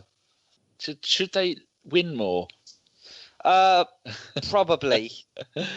I'm just looking, and they're not. Did they get promoted? They're not in Division 4 anymore. No, they're in League 1, I think. Oh, look at you with you've got all bloody hipsters on us. You know, they are 10th in Division 3, and they are one place behind the mighty Peterborough United. Come on, the posh. Oh. So your answer is they should lose less, and should they shoot more? Definitely. Good. That's that one done. All right, back to John because we're going in proper rotation. This is from DJ Flymo Sale. I don't know what offers he's got, but you never know. Shitty Glitter have let us down. He might sponsor the podcast. It's a pound a show. He says, if rumours are true and Ancelotti is our next manager, is this not the most boring and unimaginative choice we could make? I understand we'll have to steady the ship in quotes, but as long as it's not David Moyes, shouldn't we get some excitement and vigour back into the club? I might get shot by some people for saying this, but I don't want Ancelotti anywhere near the club. Don't either. To be perfectly honest, I would take him if it is literally for 1 year that he comes in. People have got this very weird opinion and sort of misbelief about Ancelotti and his managerial skills. Yes, he's a good manager if he comes into a club where the squad's already finished and it's done. It's all there in place for him. He had that at Milan. He had that at Bayern. Real Madrid, he did okay there. Didn't do particularly well with Mesut Ozil. Hated him. Couldn't get on with him at all. Really didn't like him. I don't think Mesut's staying anyway, but if he did, that certainly wouldn't work out. And it's too much of the same. If you get Ancelotti in and he's there as a long-term manager, this team, the club and the squad of whatever players are left, they don't need another guy to come in who's going to put an arm around them and listen to them and everything else. They need someone who's going to walk into the training ground and slap every single one of them in the bollocks and say, wake up, you've got to start playing football properly. It doesn't make any sense to me at all, getting that kind of manager. Who do you want, John?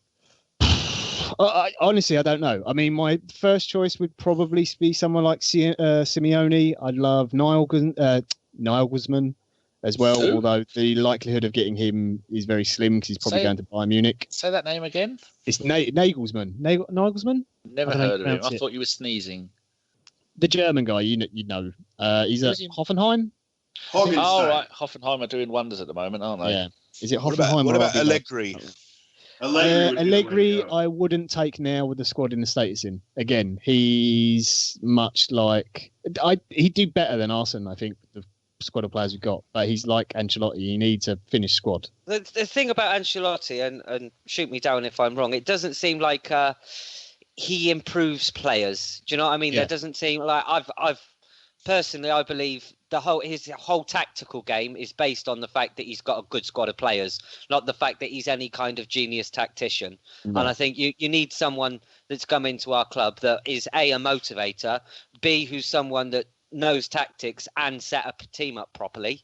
Because I see him coming in, and shoot me again for saying this, but I can see more. You all day long. Do it. I wish you would. I'm in that much pain.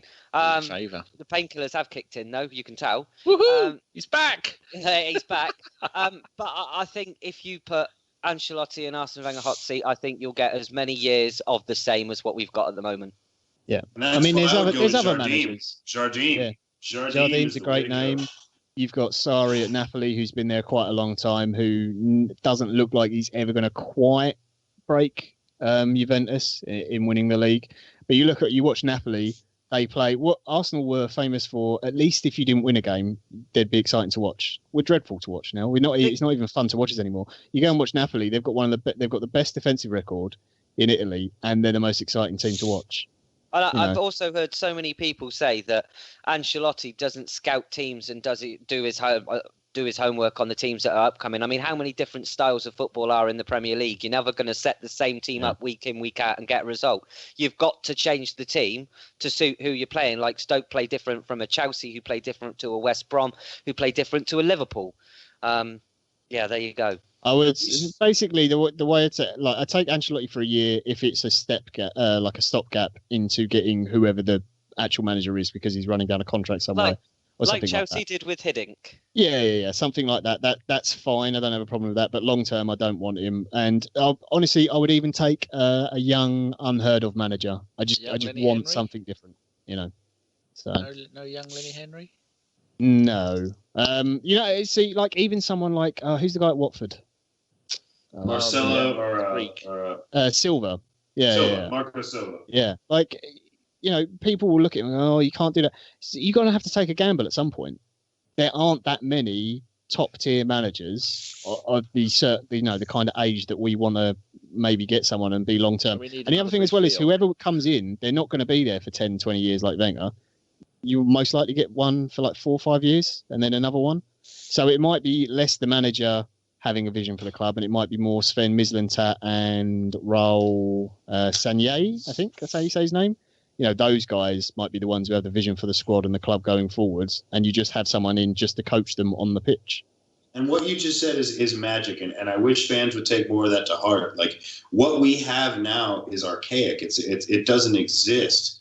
The 3-year manager is the norm, not the 20-year manager, and the 4-year player is the norm. So that's why I think, like, when people look at the Ozil and the Sanchez situations and certain players in the past, we tend to make miscreants and enemies out of players that choose to leave. I think that in this situation, we need to kind of change our mentality as a fan base to, if we do bring in Ancelotti for 2 seasons and he keeps us afloat and he saves us from this dumpster fire, then that's great. And another name I haven't heard mentioned is Thomas Tuchel, and I know his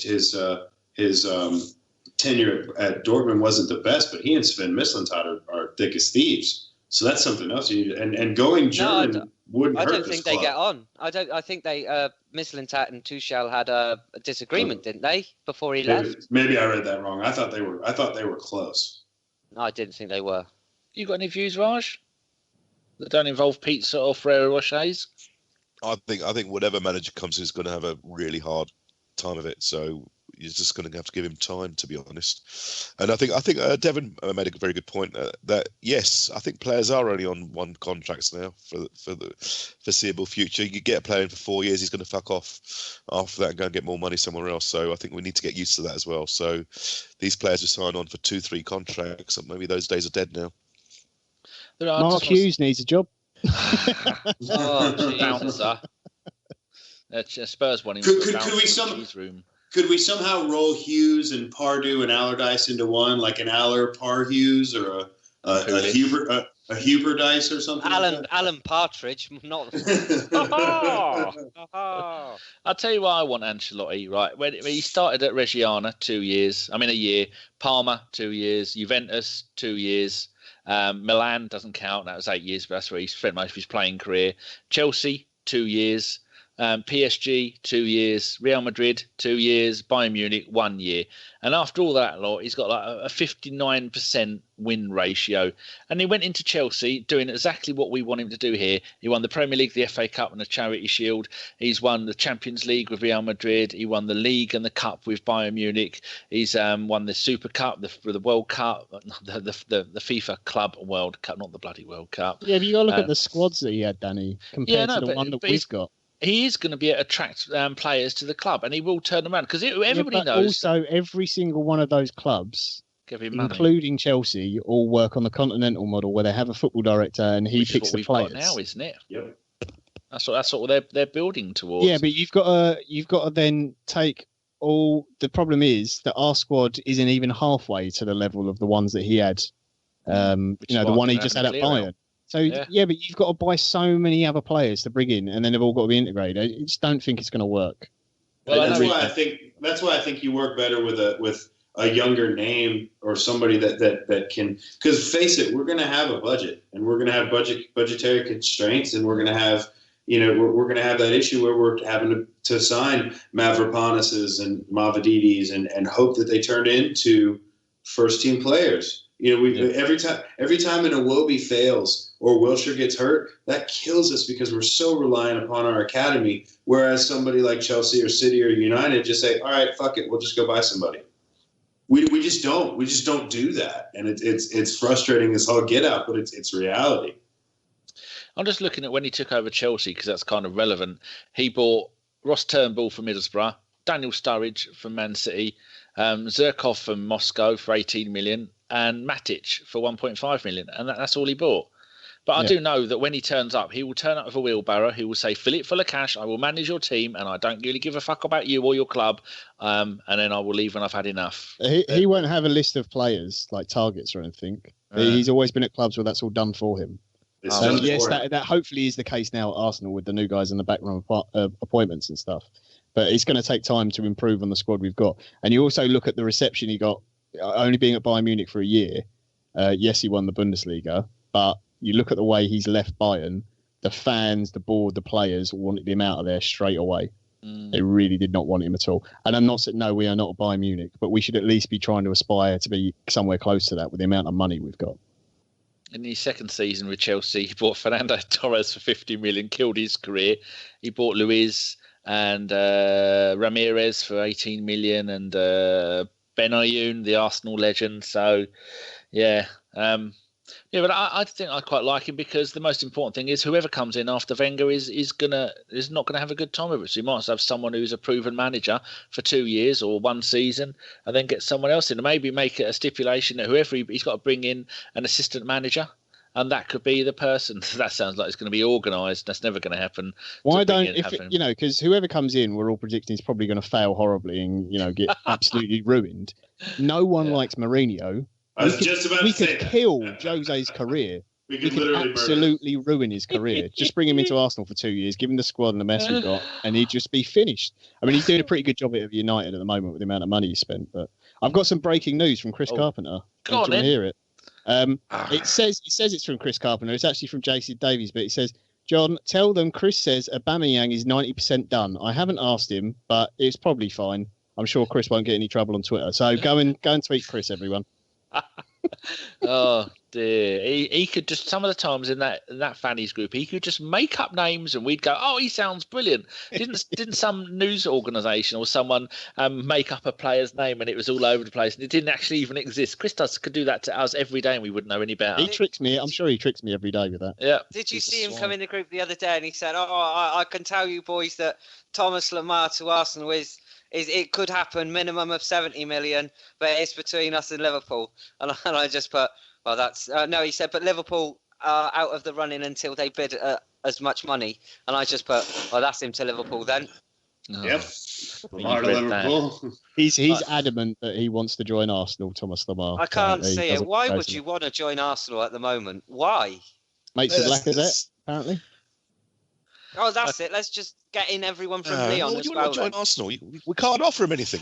That's it. I would take Nabil Fekir. Everyone from I would take Fekir in a heartbeat. Yeah, after chloroform him and kidnapping, because there's no way he's fucking coming. You see, Lacazette will go, no, don't do it. Right, back to the questions. But this is a quick one for everybody for Noir Confidential. Starting with you, John. How many more outgoings regarding the first team do you expect to happen this January? So just a number from you, John. Let's see, Alexis and maybe one. 2 more, maybe. Yeah. One between 1 and 2. I think Alexis probably will, and then it's whether Theo goes as well. Gimli? Yeah, it's 2. It's Alexis and Walcott. Raj? Agreed, 2. Devon? 3. I'm going to say El Neni goes 2. That's a good one. I'm with Devon on there. Alexis, Walcott, and El Nunar, which is a bit of a shame because I like his hair. Right? How long's Wilshere out for? 2 weeks up to. But didn't you say that he's tweeted that he'll be back soon? He tweeted he'd be back in a couple of days. He wants to play this weekend. Oh, don't we all? Lovely. Okay, next question is going to go to, I think you were next, Raj, from Peter Kennelly in Australia. Oh, nice. I know Peter. He's a good guy. You should follow him on Twitter. He's an excellent guy. It is Kennelly Peter. We all follow him. Would you say he was an asshole if he was? No. Yes, no, yeah, I would. But he's not. The lovely guy. I can just imagine Raj going, oh, I know Pete. He's a real asshole. I'd say that. If he was an arsehole, I'd say he was an arsehole. He's an English bloke living in Australia, isn't he? Yeah, he's a good guy. Good guy. Was the weather nice in Australia, Raj? 33 degrees. Beautiful. Oh, stop it. I've got 2 heaters facing me at the moment. I'm like a rotisserie chicken. Question from you from Peter. Would you wear what Hector Bellerin wears out in public? And who on the panel has the best fashion sense? Did you see that photograph of him? That was just awful. Oh, God. I don't know what he's doing. Was that the Mark Bolan jacket thing? Oh, it was that black thing which looked like the catwalk. I think that was he went out dressed in his Photoshop, pajamas. No, it was gold pajamas he went dressed out in. It looked like gold Gucci pajamas, yeah. He looked like an extra from some sort of Luc Besson space film, But he needs to concentrate on his football. I mean, that's just pathetic, honestly.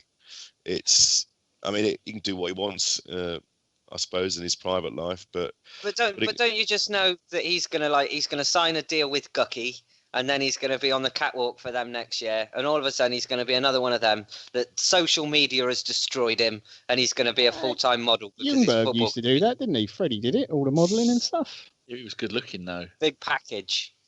I thought he was Kylo Ren. We have I thought he was Kylo Ren anyway. We have breaking third kit information here. Neil the Chimp has put, I've ordered Malcolm on the back of my third kit. As Chris says, it's a done deal. There you go, people. Malcolm's done. What, Malcolm in the middle? Oh, he's Malcolm somewhere. No, he's Malcolm on Chimp's back. All right, next question is... Raj didn't say who's the best dressed on the panel. Oh, yeah, who is the best? It won't be me, Raj. Although I am sporting a new, what's this say, crosshatch T-shirt. you're not the best dressed. I know, I'm just saying, I'm wearing the same trousers I've been wearing for 15 You're like years. fucking Rabsy Nesbitt, Danny. You're far from best dressed. Thank you. Go on, Raj. I bet you are, because I bet you've got a fine taste in apparel, haven't you? No, I tend to just. I'm not a regular guy. I'd go for either John or Devon. Devon's wearing a nice little red top there tonight, little Arsenal top with pride. It's definitely not me. I just wear black, mate. How do you know what Devon's wearing? He's got his video on. I can see him. Oh, that's why you keep breaking up. You need to turn the video off. He clicked on share video by mistake. Oh, Raji poo. That's why it keeps going wonky. No, I've got my video on. I can just see him. That's what I mean. You video. Have you been behaving yourself, Devon? No. Oh. Good job. He wasn't pleasuring himself. It was a private show for Raj the whole time. Oh, hello. Love it. How about this one, Raj? How about the person who owns the best wristwatches? Would you win that? Or would it be you and Jeff? Easily. Yeah. Today's choice is an Omega Seamaster. Nice. As in the letter C or the CC? Fish C. Oh, I got a Seiko. I'm doing a Hamilton Ventura Elvis. Very nice. And I've got a Timex. No. Oh, so I can never Casio Classic. Casio Classic. About 400 quid. You got a swatch on, haven't you? No, I haven't. No. I can't remember what the bloody hell it's called. That's embarrassing, isn't it? It's not embarrassing. No one really gives a shit. You find you're watching a cereal box, Danny? Well, the only way you can tell the time is if you move your hand, then it the hands on it just kind of light up a little. No, is that so you know how long you've been wanking for? Ah! That level again. You were nothing but a trollop. 30 seconds. Oh dear, oh dear. No, my watch, the battery died, but it doesn't even need a minute hand. Yeah. I'm not going to put a new battery in it because it wears. Get on with it. Yes. Right. So, anyone else want to make any comments about what people are wearing? Definitely not Chris. That's what we can all agree on. It's definitely not Chris. Yeah. Lovely. Does Chris have the best hair in ABW though? Oh yeah, by a country mile. No, it's LaQuiff, Simon. It's got to be Collins, isn't it? Yeah. He's got a great quiff. Okay. It's full of booze and kebabs. Yeah. Next question is going to be for, just look at my window. So it's Raj. Oh, it's fun for you, Devon. This is from Jimmy R, a fellow American. He says, Wenger has stated he has no plans to immediately replace Coquelin. Do you think it's best to wait until the summer to address that position, or go ahead and do it now? I mean, we've talked about this. We're threadbare. We need players. At this point in time, we just need bodies. Otherwise, you're going to play El Neni for 16 league games and Europa League games too. Because who else are you going to play? We need players. Unless we're going to bring in youth, yes, we need to go get us. We haven't replaced Patrick Vieira. You know? So yes, I would hope that we would, but I don't think that we will. Even though I'm hopeful. I would love to see a Khedira or a Carvalho walk through the door. It's just not happening. But I would take Steven and Nzonzi. That would be amazing. Nzonzi, one to Spain and one back from Spain. Okay, right. Next question is going to be for you, John.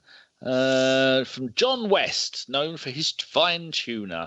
Thoughts on Rambo playing as one of the front three if Alexis leaves? He links up well with Lacazette and will allow Jack to stay in midfield. Oh, I like that.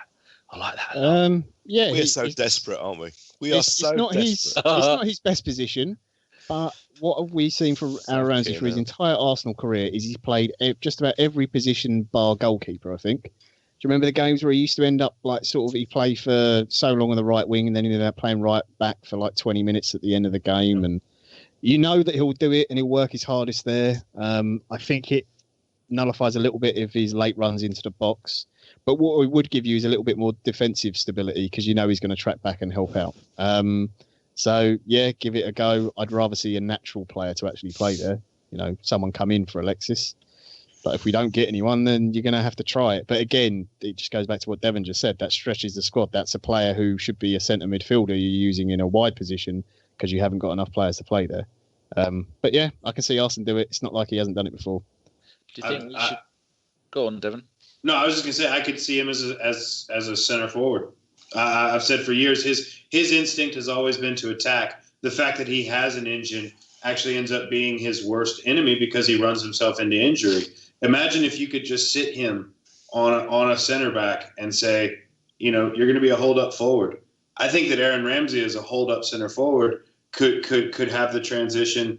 You know, I'm not going to say that he would be Thierry Henry, but he could become that center forward that Henry became from being the player that he was. I think that Ramsey's going to have to adapt to the fact that his game cannot last 90 minutes running and sprinting up. He's not a box-to-box midfielder. He's an attacking midfielder. He's a center attacking midfielder. But I think that if you were to play him up top, you could see a brand new world come out of him. And everybody knows I'm not the biggest Ramsey fan, but mainly it's because of the turnovers, and the turnovers just come from extensive effort in the midfield.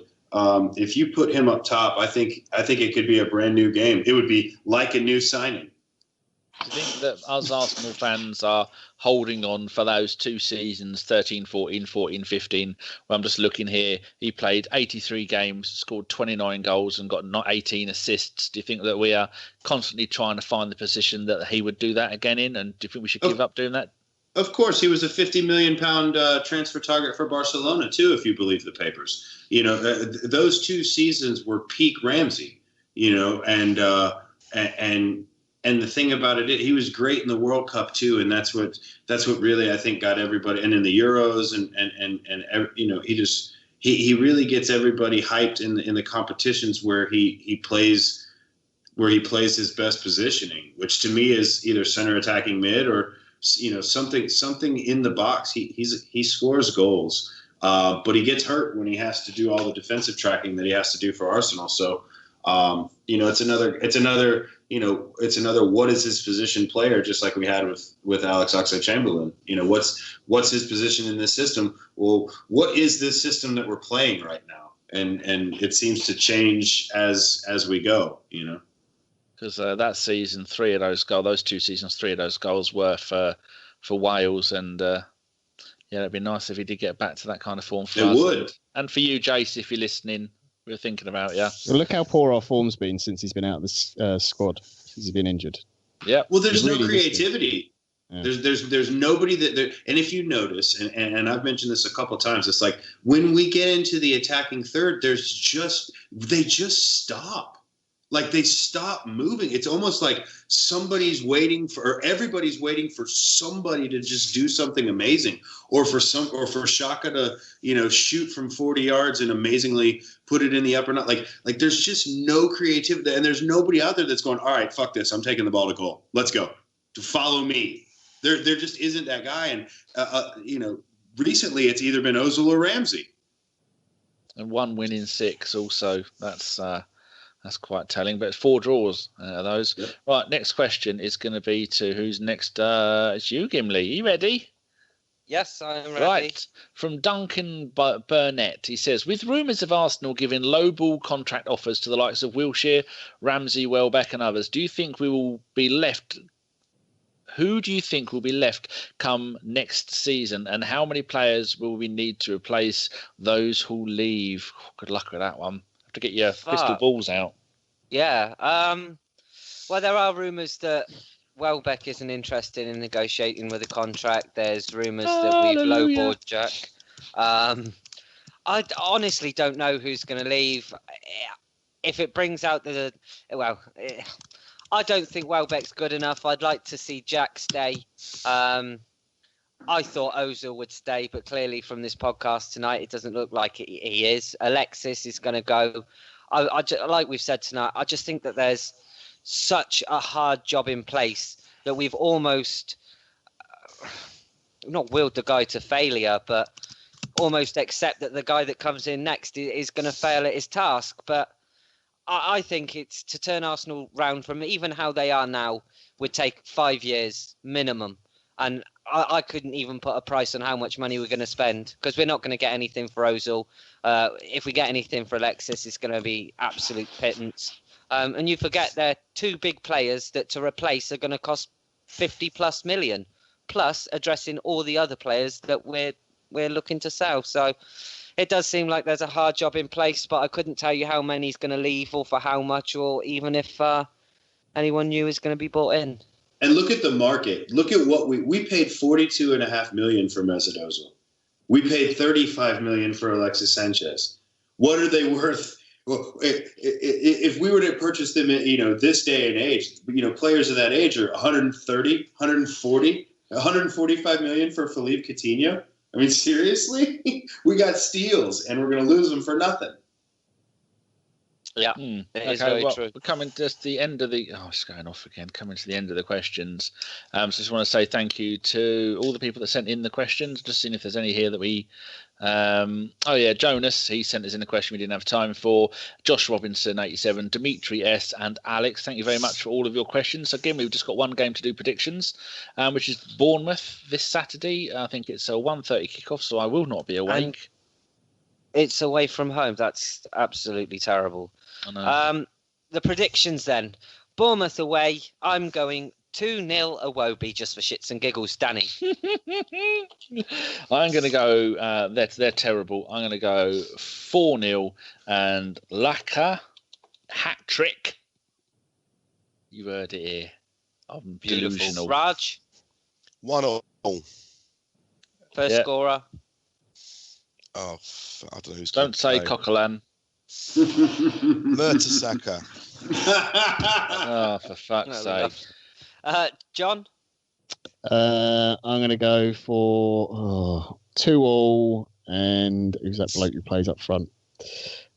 Joshua King, first goal. He's a decent player. Wonderful. Devon? I'm going to go 3-3 with Callum Wilson scoring first. Was he an ex-Schooner? I think he was, wasn't he? Oh, no, it's the other one. They got a Phobie. He was the Schooner there. Yeah, Phobie. Oh, Wilson used to play for Peterborough, I think. That's why I'm getting confused. Oh, just the gentleman's nods or shout-outs, Kim.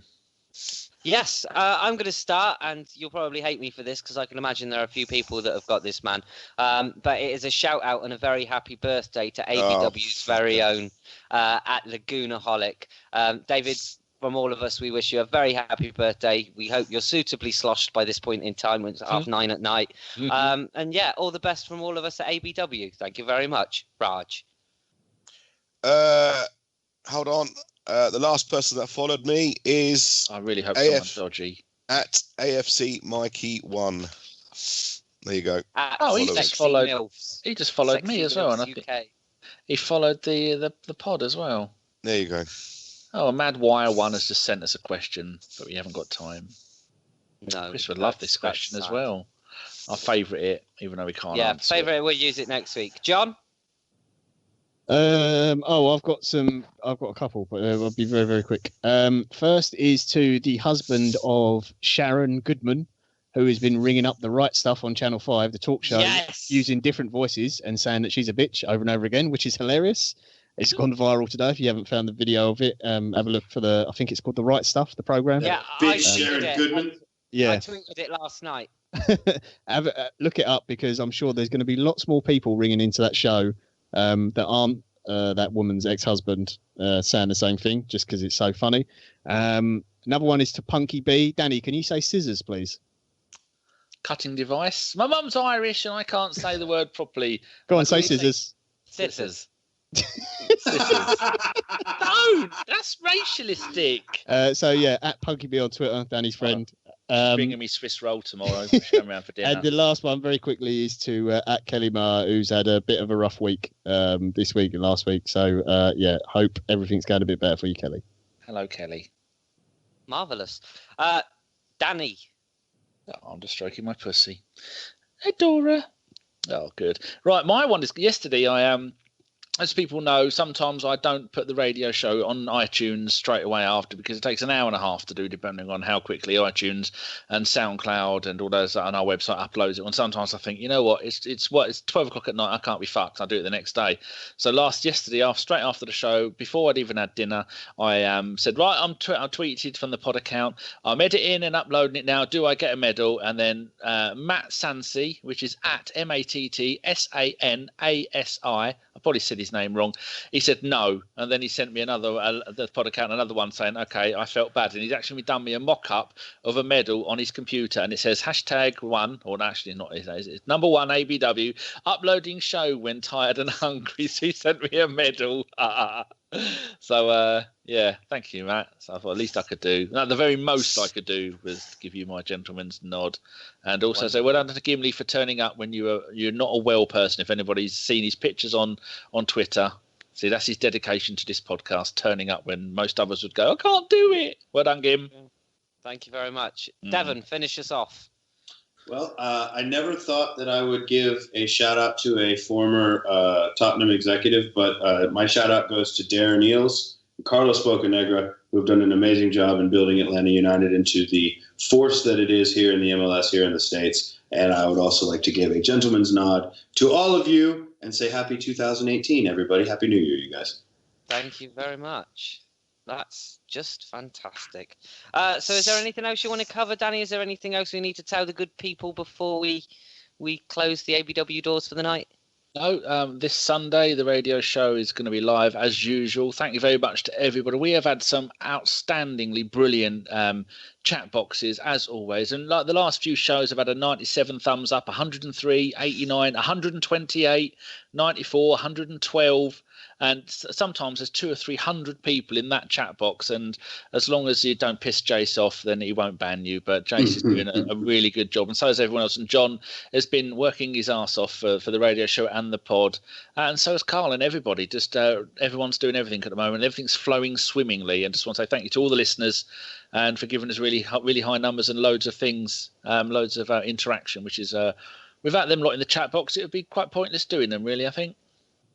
Yes, and we do all like a live podcast. And just remember, if you are listening to this, subscribe to the channel if you're not already, and give us a thumbs up. We do appreciate it. Right then, so all that's left is to thank my wonderful guests tonight. Devon, John, Raj, and Danny, you had to be here. Certainly did. Wonderful. So that was a Bergkamp Wonderland podcast. Thank you so much for listening, and keep it Arsenal. Good night. Good night. Come on, the Timbers. Oh, boo! Oh, hoi, hoi, cheeky monkeys. And here's a little bit of shenanigans from before the podcast started. Let's rock and roll, man. Where's Raj? He's probably getting very angry with his computer. I was trying to find. I'm surprised there's no football on. It's not on telly. There's nothing on today. Although, is it Copa del Rey today? Yeah, Barcelona are playing. Not that I really want to watch those cunts. You all right, Gim? Very quiet? Yeah, I might. This is the most normal I've ever heard you sound. So, do they have a net negative now on the Neymar money? Because they spent a bajillion on Dembele, and now they've spent a bajillion on the 7 assists in his best season ever in the Premier League, Coutinho. Yeah, they must be down. Who else? They bought someone else as well this season, didn't they? In the summer. TT? Brazilian. Oh, the geezer who spit Spurs. Yeah, Paulinho as well. Yeah. Or Paulinho. He was only Paulinho. about 15 million. Yeah. When did they get him TT?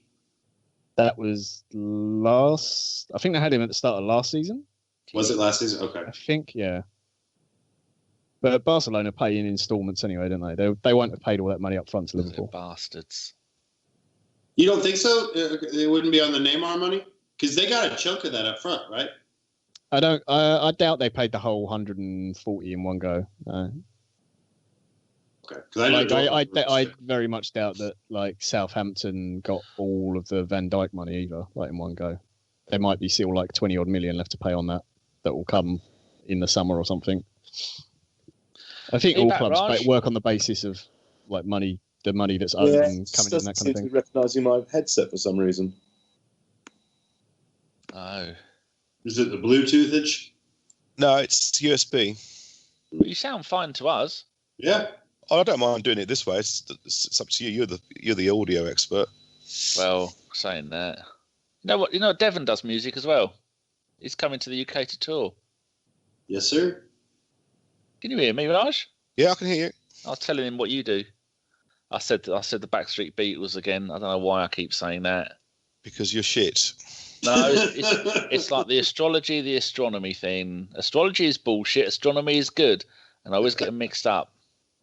So when you off next touring, Raj? Next Wednesday. Where you going? Europe. Oh God. Pretty much everywhere. 6 weeks. Awesome. I'm ready to go. Are you off touring anywhere, John? Just around the bars and clubs in Essex, yeah. Just checking for barmaids. Usual. Right, so this is I've been recording for the right. This goes that right. I've got some questions lined up. I've got the windows open. Oh, actually, I better get the thing open for the under 23s. Every bloody time I forget. Under 18s. Oh, we've got that's an hour just reading out all the injuries that we've got. No, it's not good. We added 2 more to it yesterday. 2 more what? Injuries. Yeah, that's it. Did. But we got 8 on the injury list at the moment. But again, I don't think Ozil's the sniffles counts as a proper injury. Now, they were saying his was a failed for his knee, like he failed a physical test. Is there more to look into that? No, I think not. it's just another little winter break for him. It's just an excuse so they didn't have to put him in the game. Probably. Okay. I'm sure he'll be back at the weekend. Has he played it? Has he played in that tournament? I don't think he has actually. Not like I remember. Right, Gimli, whenever you're ready, I have all the windows open. Okay, I'll just finish rolling a spliff. Oh, you sound like you need a hug. I wouldn't take a hug from you, to be honest. I wouldn't offer one. You probably grab part of me and squeeze it and honk as you squares. There's no part of me that wishes to have physical contact with Danny. I've got Kuros on and a new T-shirt. Really? But my beard is a fucking mess. It's so long now. When was the last time you had a bath or shower? Last year. Definitely not. It's so cold. My house is fucking freezing. And I've got a heater. I just don't want to put it in the bathroom because I'd electrocute myself. And just I got 2nd-degree burns on my leg. I still managed to fucking shower. Yes. Yeah, Ozil hasn't been in any of the squads, so you're even on the bench that way through the tournament. So. But he does it every year. What tournament? La Liga Cup. Sorry. So we can sell him to either Chelsea or. He's staying. I'm back on the headset. Did you fix it, Raj? Yeah. There was another output I had to choose as well. Ah, wonder why you're a bit quiet. I've got fucking lurgy as well, cunts. Jesus, you should get some kind of medal. Do you hear what Gimli did to his leg? He burnt it. Do you know how he burnt it? Spliff. A hot water bottle bopped as soon as it was full. It went all over him. Well, you shouldn't put scalding water into a hot water bottle. Or should be just warm water. I always thought it was boiling water you put in them. Yeah, then what's the point in having one if it's warm water? Keep you warm for 5 minutes. That's right. Yeah. I get coughed on by a mouse. See if that warms me up. Get a fucking electric blanket. Those things electrocute you. I'd rather have a little bit of water burns than be laying there being electrocuted for 3 hours before someone comes and goes, "What's that smell?" Oh, it's him. He's been electrocuted. This isn't going to last for 2.5 hours, is it? No. Because fuck me, last week I listened to about 20 minutes of it and then gave up. Thought, that was Steve, going on Chris forever. talking over Gimli the entire time. Oh my God Almighty! They never shut up. Right, I'm ready to go. Ooh, tell a What's few the more. agenda? Sexiness. We've got Danny with a lone watch and injuries. We're going to talk about the Forest game. Obviously, there's quite a bit on that. Lots of last questions. night's game as well. Then we got listener questions, predictions, shout outs, and that's it. Boom shakalak.